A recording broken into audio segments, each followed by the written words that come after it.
You talked about Joshua and Ngannou, to be fair, for quite a while before Fury fought Ngannou. You also said that Ngannou can't punch. Now, of course, you're promoting Joshua and Ngannou. Which one is it? Well, how wrong was I? I mean, firstly, I said he had no chance. He wouldn't win a round. He couldn't hurt him. I mean, I was wrong on every single level. But I still believe that he shouldn't be winning at the elite level. I thought he beat Tyson Fury. Now, was it an off night? Is this guy just a freak of nature? We'll find out, but I expect AJ to chop him down, and you've got to chop him down. You've got to put him to sleep, really. You've seen the size of this guy? I was looking at his head and his neck. I mean, he's a beast. But now, you know, the most important thing for us is His Excellency's confirmation that the winner of this fight will look to go on and fight the winner of Usyk against Fury. And for us, all we want to do is get a shot undisputed. So now that's a bigger carrot, because before that, what was it? It was a big payday. It was a fight with jeopardy. It was a shootout. But we got a plan, and now that plan really worked well in this fight. But how does that plan work, given surely at some point it's going to be a mandatory for the... I think these people have the ability to solve a lot of problems in boxing. Money will solve? Yeah, absolutely. I mean, you know, you've got... If AJ knocks out Ngannou and Fury beats Usyk, can you imagine the demand for AJ against Tyson Fury? I mean, for undisputed. And, you know, we'll have to see. This couldn't really work out better, could it? Given, along with a lot of people, you thought Ngannou wouldn't do much against Fury, as did a lot of people. Joshua had his own path.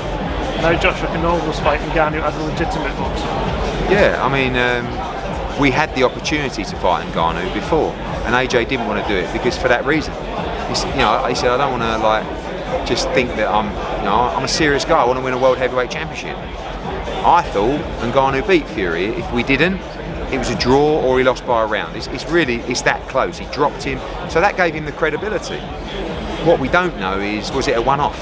But we know the confidence that he would have had from that fight will really push him on in this fight. But you know, there's pros and cons. We've seen him now.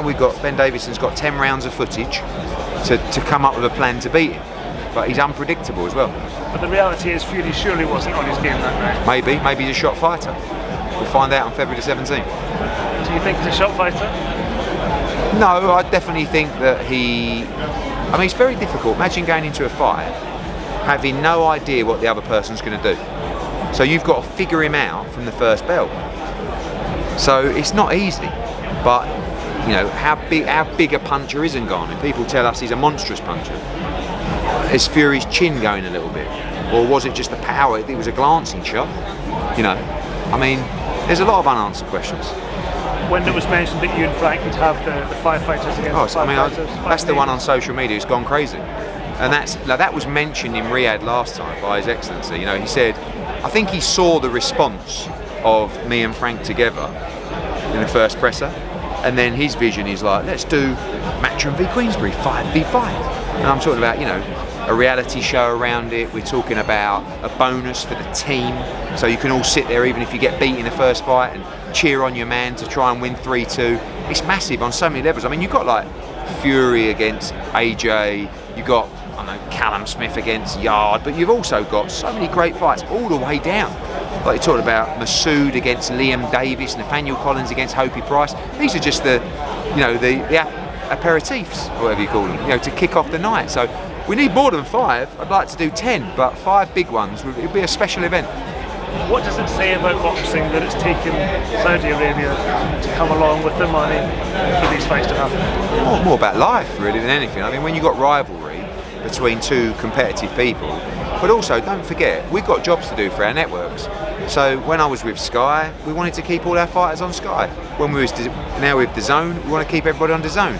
He wants to keep people on TNT, but His Excellency has opened up those discussions to make sure that we can talk and actually bring the networks together as well as the promoters, so there's not the barrier to make those fights. As a boxing fan, though, is it not disappointing that, let's be honest, most if not all big fights are now heading there? No, not really, because I think as a boxing fan, you know, people keep talking about, it's taking it away from England and America. there's this thing, it's called the world, which you think we can't do boxing anywhere else, we can't grow boxing in a region. And if it means the difference between seeing Fury Usyk, seeing Bivol Beterbiev, seeing Joshua Ngannou, seeing all these unbelievable undercards, this is the way to do it, or we don't see them. So for fight fans, it has to be a positive. But the man on the street will probably not get to watch Fury Joshua if it happens. Why? Or live? Yeah, no, but maybe they wouldn't have anyway. Because you'd probably go to Wembley, 90,000 people, with 500,000 people trying to buy tickets. But the flip side of that is, the man on the street wouldn't have even be able to see the fight without this movement. So I'd rather see them and see the sport develop in another side of the world, but we must also keep focusing on British boxing as well, bringing that talent through, making the big fights here, and who knows what the future is there, but right now we've got to take this opportunity for our fighters, and that's the most important thing. On that note, 2024 will start. How do you feel going into this year compared to 12 months ago? Good. I mean, I thought we had a brilliant 2023, particularly the back end. Of course, there's huge fights getting made in Saudi Arabia, but we've also got to push for those big fights in Britain. Obviously, we've got a huge roster in America, we've got big fights out there, Mexico, Australia, we're looking stage events, Japan coming up. So, you know, for us as a business globally, we've never been stronger, and, you know, this is just refreshing to be able to make fights that are so frustrating. Bivol Beterbiev is another great example. I just don't think that fight gets made without Saudi Arabia, you know, and for him to just go out and go, bomb, done. It's like, this is where we want to be. Finally, biggest fight you can make in Britain this year? Fury, in Britain. Ben Eubank. Still? Yeah, by a mark.